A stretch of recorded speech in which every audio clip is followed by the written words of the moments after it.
Anapa yamo akwa babiem dia ba badwam dwumadie so mpensenpensenmu bre na so ye ka se ene ye bekwa kye ase na big debate dwumadie ba so no hoso yakwakofa na nyame Adom 23rd and 24th Zongo Fair dwumadie ba so made in edition Zongo Fair as dwumadie we enyasem keto akra June music ena womo ene Adom TV ena CJ Multimedia akabom de Zongo Fair eba na ebeba so ewo Newtown Canin Shelf Lane Station hono a eni adwomtofo Wendy Shera Skuku Agia Police no ne ho keka ho ebeda Zongo amamre nuane ne bibia edi ewo eye Zongo Fair no mti hye nso 23rd 24th November ena eba so na no pay me wakuku damienu a me ne wom edi dwuman na yera aipe ye kane mashibdwani edema omanfo a ewo ayensua no abato mpesua so a chese ene udi akotene ewo MPP campaign a ekoso mu na yinua bema ye Dela Adom National Communications Team member ma NDC empenifo mienu na me no mu atenase a yebedi enkomo ona ba aipe boko de boko mi nua na tren nyame Adom ye ho ye and then Ghana ebo na match Blasters ye ni Angola ebo very well you wish them well yebo mpa na yenta omochi football analysts because say it mission Angola na the next match and so you win depending on the goals difference you bet to me I qualify the next match you win impona still Sudan board draw cry or my last match anymore ebeko against you say Sudan lose ye win two matches na just still Sudan lose say ye bom pipe ma ye bom pipe bom na Sudan say omuso eja ombe lose but say Sudan don't qualify and omu lose ye omu last match dey o mark and e be dey am yeah but ye bom pipe bibia be fine the la boko there minchia wati fo na minchia na minchia minu adela me hu na che na dela minimu no that's it to see body now fresh and normal to see oji eji dela diye ndi wo be kan kware dela me hu na che me hu nu kan ka me nya hu se sa dia se me da me yire ase se onyankopon ase e ya ware na ade sambe na won ware na ma ware be na be jai nti e bi ono na de o ware foforo na nu so aware ni mu hwam be da ase ene ye boy yira ba so se ni kan no dela ba menchira wo be do onyankopon ase wo da na ase wi anu ada ma mpehene ekufu ado ne Dr. Bawomi a waga ma ne amamu aye mmere wa ma wona wona wo yire what be ready ase na fi wa be da wo yire ase ene nkwampa a wo fu do ma oh that's why I was the la copy na ma show the being and come first and foremost yes beda nyankopon ase na me de ase de to so mienu na ma me yire ebia ono na kita me also me muyi because economy ya me sorry no pa I just am spending 20 cedis and say be the watching wele edene offer me to watch 8 cedi uto macaroni 2 cedi 10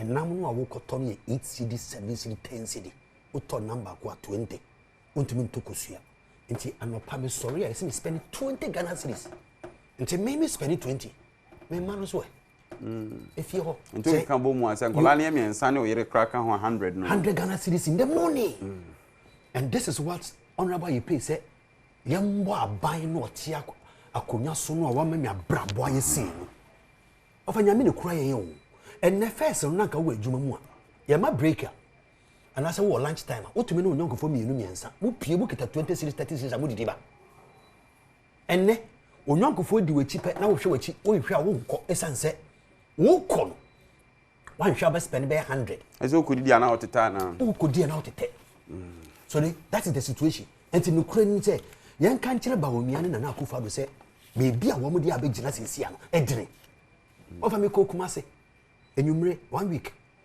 enyumre me kokoto indomia it's in 25 cedis and above kumase ofa na kumase na nka wo di 5 cedis wo betumi do 10 cedis awo fufuo ebua ka kire me say me bua kumase ye di 10 cedis awo fufuo enne a kumase ye nim say 2016 2017 wo ko kumase wo kita 5 cedis a wo be di fufuo 2 cedis e di aponchinam 2 cedis aya me ka say na ya ye won kra de ye bre papa kumase de eduane boyefo enne last 2 weeks or 3 weeks beto indomie o kumase 25 cedis indomie na mo ndaso o to ma me 25 ena me nto better fried rice e ma je chicken indomie be no Indomie I just Indomie be rich. I'm the. Just so 2 cents. Your friend is a sausage. Ni idea shape that very. What they are not being poor. What the sausage ni there and with the shape. Sardine. 25 sardine yana. Of Indomie nanka ye ton say. More than. Sa yini nyina nanka ye to a kosura mo 10 cedi. 5 cedi 7 cedi. Inti a net dey inti na Indomie could do 25 cedi. Because a new more the aduane nyina ye import corn beef e dey e do. Onaba you pay no see the fact is so onaba you pay ofi MP people money no be johnny other political party and so you independent to say ya boabia samwa na no hinin to Sadiq Abubakar no hopes na doye what say sankrofo we ne no kra wo mu ka e na obi sa wo say na nyamo na mo ya MPP for is it because omo katia opponent intina say no kra no ka the fact is say and rather me tie hopes to make us say the Supreme Court has like becoming like MPP headquarters. That is hopes in the hopes in our programs were Asempa FM from 2018 to 2020. 2 years. Our program was so. Dear now become hopes in defending. And then ruling if you court about hopes to be catching say the Supreme Court is behaving like MPP headquarters. Hopes in a doye. Now no hearing to say Ghana for your mistake near to abane de ma MPP. MPP for be fee say Ghana for your Jimmy. Hope now hearing to a former general secretary of the MPP. Say you to abama MPP be Ghana for to abama omwa. Omo fee say Jimmy because the mess they have created in the economy. Na say yes sako to abama omo bi to say adwini ni etire MPP ni. But Dela you a student of politics. Yes. Sani man say na ya otiase. Okay, those times funka games and someone PPA that ebi ano dey change the okay but still no more reconcile when it was needed. So the needed reconciliation should have been should be after the election. Second day Japan. Why not bring Allen and say obi ho no mo a Mami ka say o emra aba ye de bo techi na no ye de bo ba. Okay. Asemo ye di hopes na doye na Abubakar sekini ya bo aben asamo ano no. Sa asem no one ye members of parliament in a different context. And Supreme Court say MPP adawroma say who parliament I hope say enkomo na no asha say because Supreme Court a full judgment na ba minim so nya but before them I mean there is a trending video I'm say me kasafa na preyakufo ho me hu ye na ye me wan say the last me kasafa no I felt say there are very national issues on fa na no ntu. But a boss, some NDC MPP, he comes to create the impression, say, today, if President Kufuor refers to the Badwam, say, Elon Musk. Oh, but I say national issues on Fanano tomorrow. I'll beg to differ because meba. Masa, what am just go straight to the retraction. I'm going to straight. I think say, me picking on President Kufuor on things I feel say as a statement you should be doing on here. There is an aspect of the tape. I can say the wheelchair matter. That aspect of it, I withdraw and I render an unqualified apology to the old man. That is exactly what I'm saying. So if the more production team can cut this fiber, I'm saying say bringing in, I think that may acknowledge it. And refer to some trending video. I am rendering an unqualified apology on a seminar me cover the wheelchair no. Maybe if you want me, I render unqualified apology to him. All right. I want you to produce. All right. I hope so going forward. So you'll be advised. I will send you. I'm on your dear, but near maybe you be guided. On politics. I've been doing politics. Why at it? 2006. Why at it? Why at it? experience. I don't do. Maybe who I was like, hey, Adom, I've video. Yes. But why would you too? So I don't want to even talk because when I talk about it, they will cut. No. Let's leave it there. Let's leave it there. Yeah. Honorable Ife, my young share, Unuano Monkey, you are Motokunya, Nano Supreme Court, Eddie Atemuaba, Atre, Nioma, as a city member of parliament, ya, obit me lose in the seat, parliament. Na, Abraham ye judgment, no, and as on pronounce it, no, na, ye full judgment, ninty, over lawyers, only one more dingo, say, ma, full judgment, and near her basis, and I say, and near my yin and swear into Omutu Sana mono. And the Oma Betchere, enema baako mienu miensa den a ebinum be reservations about it eno so nti na appeal num ne ho keka ho but here's the case assembly die no mu no kra no along the line na speaker will defend anyone against the Afenyo Markins honorable Eddie Koye no na the lawyers in the court to be mti. I don't know whether say appeal be ban answer Emma, but this is where we are. Initial comment on and so remember initial comment a quick response to Nsema de la Aka. So the la is a very good friend. Yeah time in the power and power FM. Nyasam ketwa. Akatuma meka 2006 to 2009 10 thereabout. Okay. Na na Mpensenpensenmu ni menya banta. Ntu so kasa no. I intentionally kept quiet. Nti Mpensenpensenmu many opportunity me respond to some of the issues no reason. Me sere say na be na emfa banta bi ama yentem na yen friendship be. And your time ni sapa nti ya na ya body to. Se me kasa wani di ma. Wi ase nyina ayeden. Ye were abusuafo advanced countries like Europe, that is Germany, France, other countries, and the UK, and also in Canada and US. You do baby no. Now, okoto cooking oil. The whole of Germany. You able to have the oil drain wana. Ofa back easy job. Madam, for the friend is set. Or France. Obano, one who fry to oil, yellow gallon, 4 gallon casin. Obama tobacco, a man at the Koi France. What's it honorable? And yes, I know boy, ye nya being to. Ye nya oil nibi, cooking oil nibi to. Or the oil leaf here and a year and a half ago. Yes. Now it is still pending. It is a normal saying. It be Akagana. America for a year saying said they want to strengthen their dollar. Into all countries, near Ghana and Kwan. Dollar no akosoro. Now no will be a research be and a league table for African currency against the international currencies. Now the whole Africa, 54 countries. Ghana to 7th. Ghana city is the 7th, the 7th strongest currency in the whole of Africa. Now countries are ADN and this oil-rich countries in the world, part of North Africa.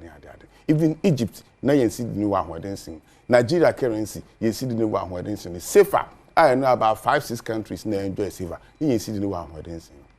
Nti aye na se betan redu so ne ye kan moma ye lament nkwa akeke yan ti ase se wi ase nyina ayedin Ghana kam ya sa di kuro ya mu di bia campaign pe jare na mo de ya mo pese be enti wi ase ayedin a ebi aka Ghana no na ye kan no ne ye kire ne aye ba ye beye but ne am hu an dis fuza way ne se kan na woka but woka chiri se okay Ghana fon to abama because economy na ayedin. No, me say President Kufa. It say me ba honorable IP. It say dollar. I need na atati aba 16 baby. Opes what say NDC for can say dollar akosoro akoduru 16. Awon ba wo de be kosey. Sa na opes what can say den wo ba ye na akosen. O se kenki 5 cities. Den na wo ba ye. Ghana for monto abama me ba. Me ye eyi because to kaba wo mi sampa. Me driver's mate, me driver.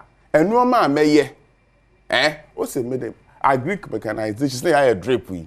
Yeah, the agric mechanization centers, but all the 261 areas near to my dry season farming. Yes, and the Minister of Agriculture back report.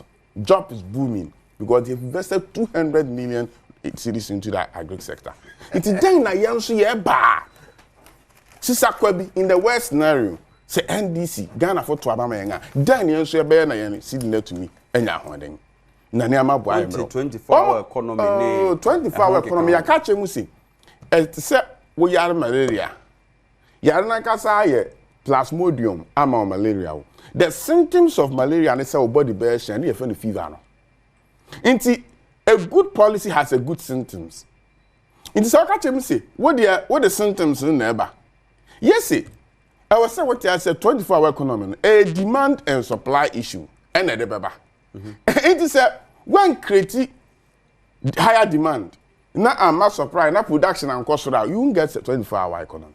And that's what we are doing. And that's so IT akonani ma akodu pempensu bi a and once oni partner say adwuma say factory mi ko adwuma 24 hours because you na high tech machines are it me for instance passport office your daily demand 3,000 passports a day your backlog for about 2,000 your cover machine produce 5,000 passports a day right it is say no some machine na aba no ebedu baby no say say 24 hour economy one ma promising to the department passport officer they will sit down doing nothing because since your machine produce more passport than we needed. You clear backlog ni we are. You be print passport go and the mefa. Into your systems in place and now okay so be kwata na bank no ku isika 200 fan ko tu asha we nika as na omo kana. And you because we to matena. Me to matena anadu 1 midnight and I pass so be ko isika. And this can we say asha we for me and I work asha we say open 200 cities grad there to ya asha we nika ube na bank na ebu obi to ma cash iska. Omo you if say ATM 12 o'clock we to me do sika shame ATM machine we na ma usika. Omo ni. And the banks be me bank the person me 6,000 Ghana cedis ATM to me because woman left it threshold. So this 24-hour economy no anga sanga no. Wanga mo want ase. And that me to me the tena e me pass me to me yisika through my banks e dey to accounts mu. Even in a different bank through e-banking. Na den na mo wa ban mu na mo say promise amount for say mo ba mo be say. Na say President Mahama wa be di more than 4 years as president. He's not promising. And then I know person yeah 4 years in one year. 24-hour economy the last 5 years will be the president na when you one farmer. But onim say eniema a wo ba ban mu apeso enye ni nyina na otimi ye. Anything na yanso anything I want to me nyina nyina na anything na ye work bold solution. Ya research who say 2016 2020 promise ya man no. Ya emu 83%. Na ya ka no ya be be fe no rework. You recycling. Ya san dia komu ebe ye ni ye. Inti so what aben mu penga no nkyere say you can't give promise. Other than that President Mahama Kwado no vice president too. No a president. Why is he still promising? Sasam na ndc for kan wo dwun ha wonte ase. Mahama be the president almost 5 years or 5 years and more. He's still promising. Obi my president da. Ono so promise us anything I don't promising. Now no na promise na bra your president wan ye. Na fe minua dela wa pacho anka ene me ne e de ba face gidigidi now so onya pacho pe that's a can quite be true be now mas abano so no pacho pe so the two na I'm not making sense first I have to enlarge the video we say me hu na che are you sure this is Dela? This man he's not like that, he can't say what he's saying. But me enlarge him say that so what this one I have to look for his number. Fortunately, and what about to me wa. Now it's not better when they can most of it in EP abontin and they better men can air. Sure, if you ask one me can send be ma abem and then me na me to miss meeting na me ya say me kan me nka we ya you ra otoku no madam for pa otoku no otumi kome kwansuansi me kura so to ase Peter Boama otuko Boama otoku no amiri bi opogwan di bronya na me no kome kwansuansi na me ko to ogwan ni bi ma nti tem bi opebibi sa he rushed my kwansu he knows all my boys otumi kofie kochia ma me na me wa gra yeah campaign before 2016 elections me na net studio say ya kasa ya ena we wura otoku no kan si President Akufo-Addo president in Eudinti no kum ne yere. Young man, nware here. You are talking this way. Cheniye na won so wara. Wo yire ehun obi angasa wo na okum. And China me nua no kwa wedding. O invite me poma ntumi anko. Ne yere kwa we aba po. No fin. Na, it's ana asema be kan tina. Me nua yin. Afo say wa no nye. Yes. Anya asema me kan ya ma no na anyom. Na mo ba bi obi anyin akodu ho no. Se wo nu ho ya nka ho asem. Nipa ba hi na enyin kodu President Kofo baby a wanyin akodu. Saji wo so nka nko but as a shia bibi afim. Nipa ba hi na enyin kodu ho. Professor Mills, well no prophet baby akofo enyin kodu. Nti boni odi Ghana nti no no so prematurely. Amisata well no baby akofo akodu eno wi. Ono so boni odi Ghana nti eno wi. Former President Lawrence. Well, no baby akufo ko du ya owi. Into ono so bonu obedi Ghana nti no owi ana.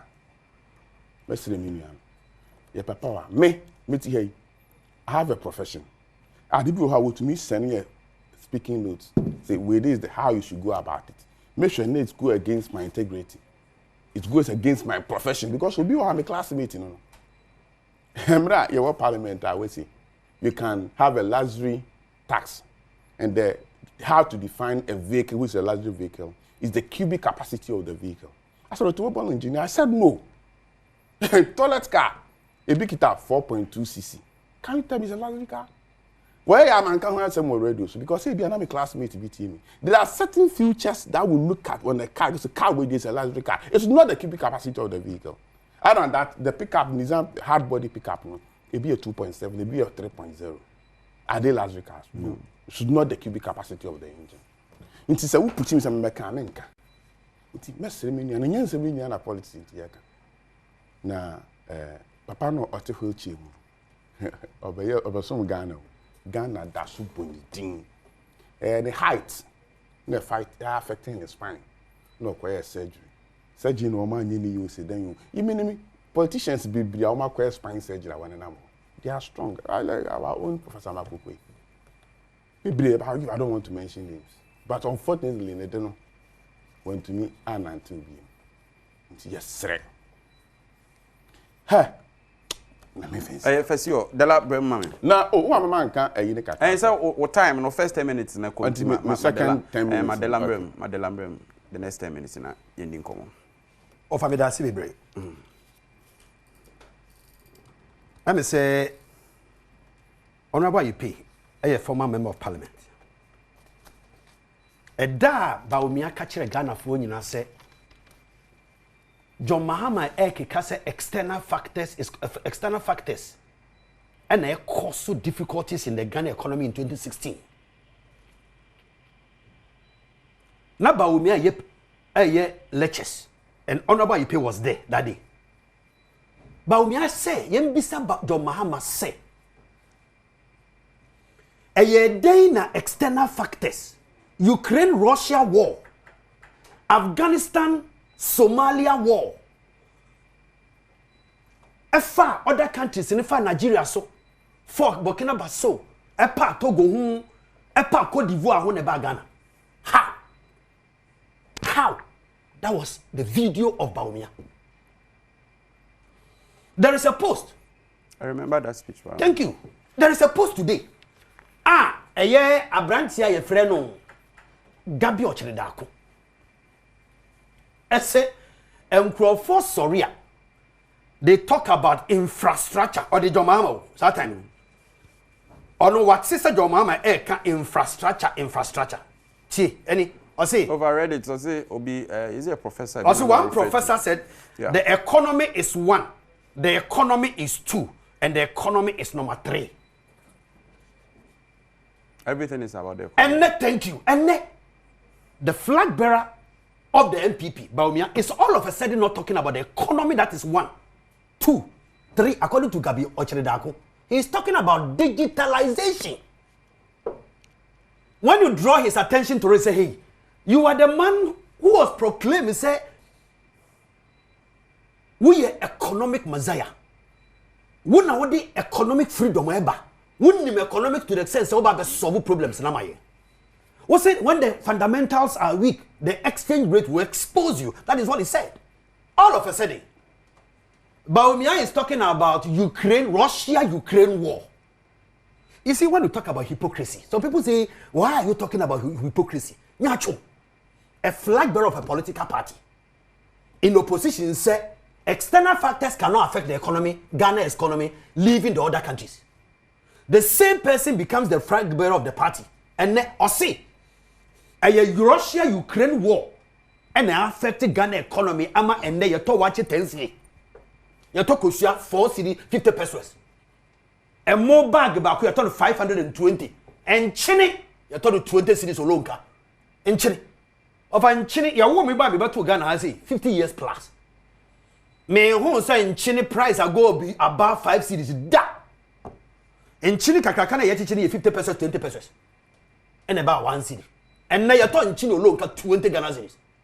And that is how terrible the economy is. You see, but there are certain group of people. They believe in hypocrisy. At the end, you look yellow. Or say yellow and black. But then you green. Well, for ye, me na me TV jam. And I mean, said yes, she me fa. Me na me name you go to come na me ma who chira me wom. Me na me name said they may struggle will be fear, may struggle will be fear. Na politician be to say honorable you pay any ba me animal catch say they have done better. Oba ye no na cedi ni wo 4 cedis 20 pesos ma wo dey campaign. And the cedi na do 17%, 17 cedi to $1. The also catch Ghana for say me share mo bo say yet sika so na come dey. Me ba be siesie your man from production from taxation to production. Me ba ye nsem a me ka ye nyina me ntumi amfa ye adwuma. Ghana for me pamo che wo sa asem no. Mo mfa nche me. Na mo ma me akonya bi o se betumi aye na Ghana for nka say no, we cannot. And now me know to we. Ghana ni bia beto aba 2020 a. Or hwe na 2024. Or hwe na sitinem no ato aba. Over me nuanom cameraman no mo wa hanya ne wo. O sorry anopa said ye e obre ansa na wodidi. What they compare 2016. Na waka kire won say eh na de me timu yi ente me nsan koto aba ma MPP bio. Na minim de eba. Minim de eba nka ma hye dade eche. Wo fa oman ni mo ye dene. Aho kire no doso. Wo mo di baby akogina baby aya akogina se esi e. Enye bibi ampo MPP for ye businessmen. MPP for you so into business. Most of their people there are businessmen. Woman name how the cedi affects business in Ghana. Cedi na could do 17 cedis 30 pesos. Honorable you pay what you should be telling people. And they say you must show honesty. Tell the people say offer aya no kure ye share bo nso ye ba na ye ntumi an ye de ye se ye beye. Oman na butu a kire yen.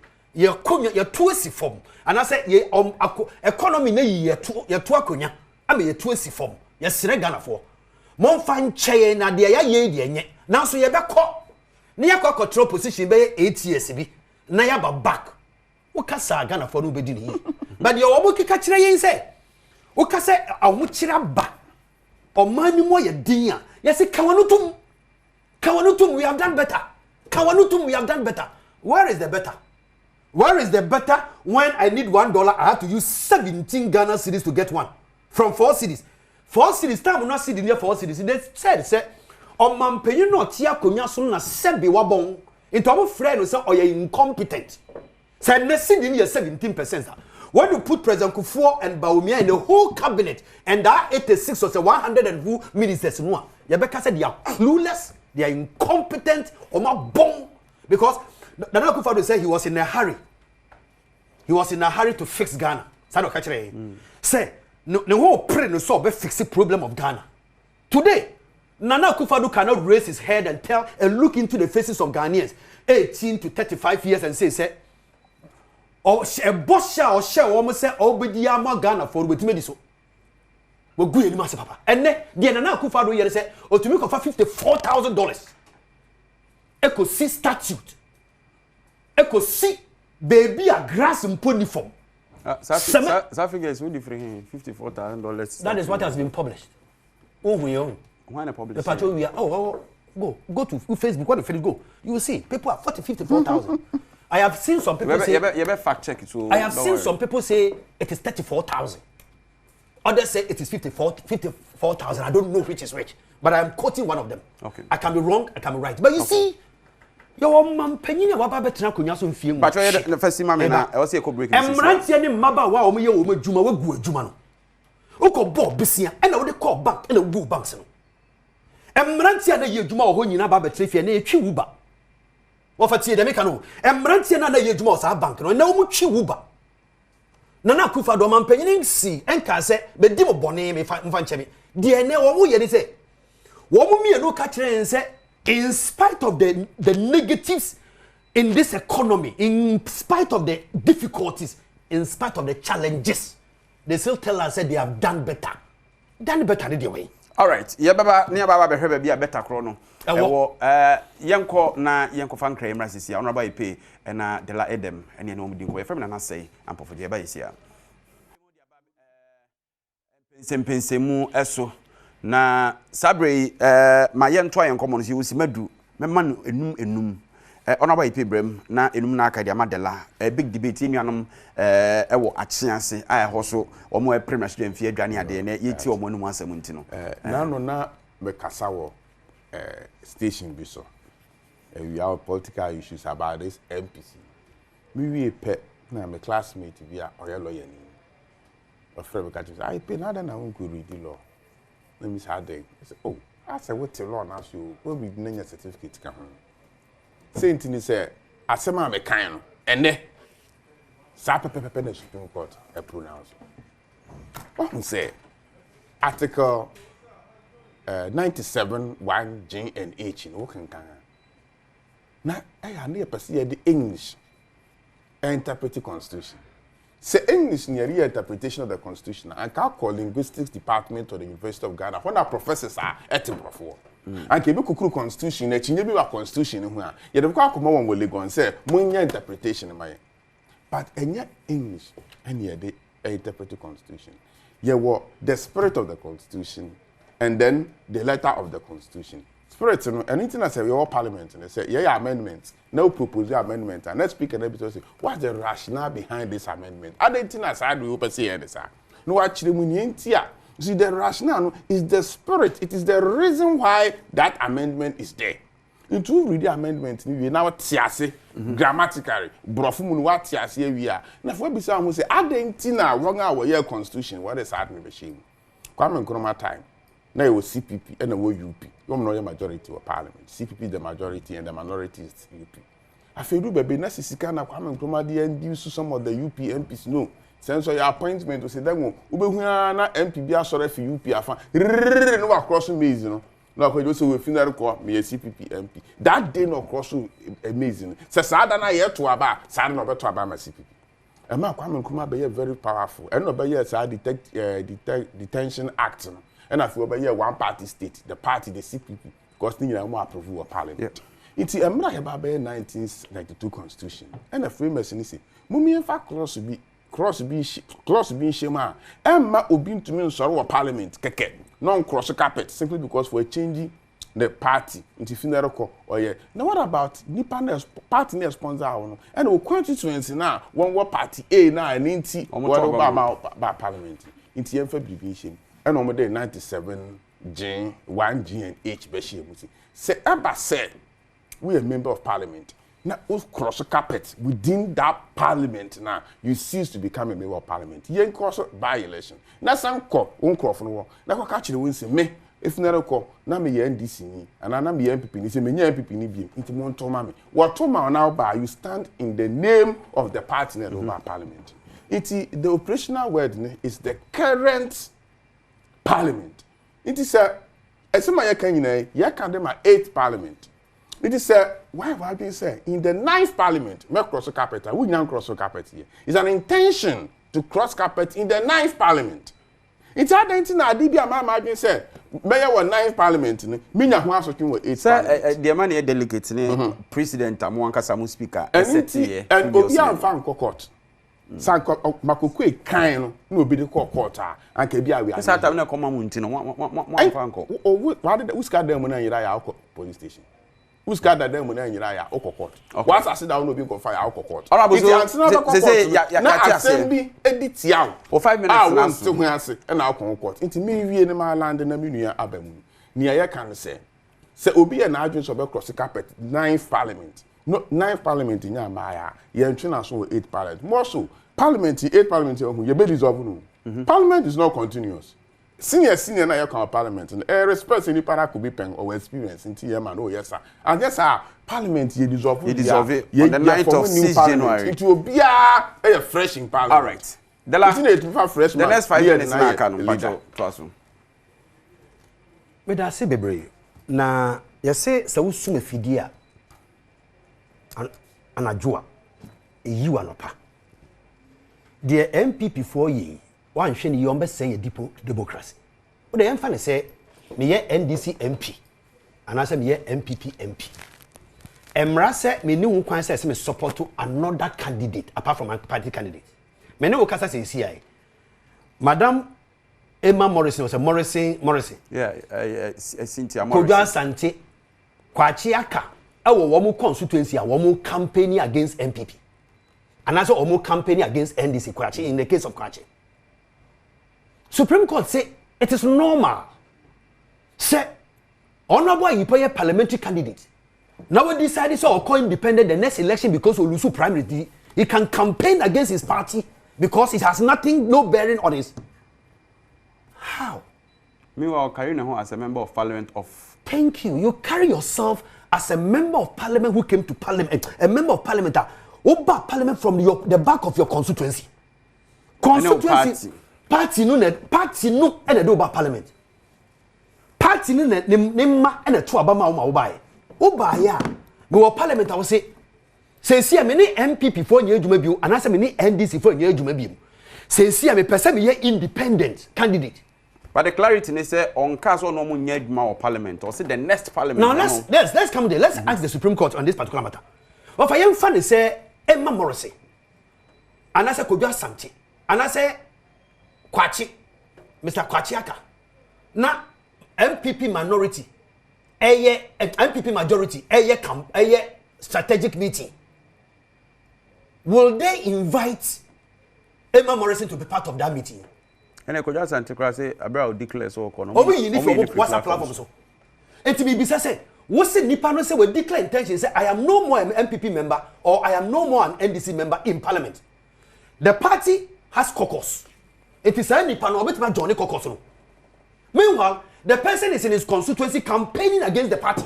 You can okay, a valid point. No, it is not. It is not. It is not. A valid in on understanding no.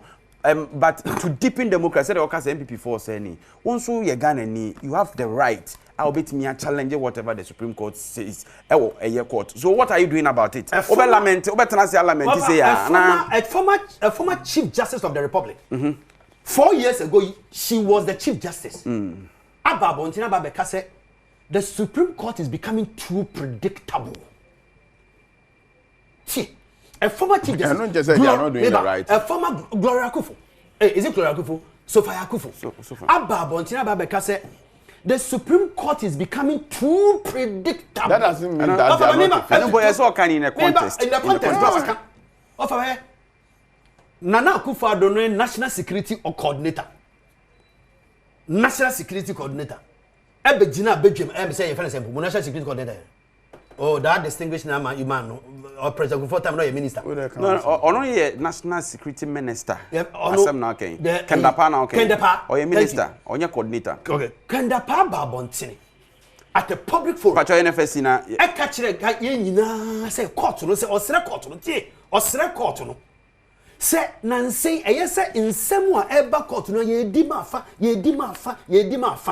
Eye sa all right, the last meda I pay ase sabe yenko eye action ase na yenko fa big debate na mfanto also yeda massive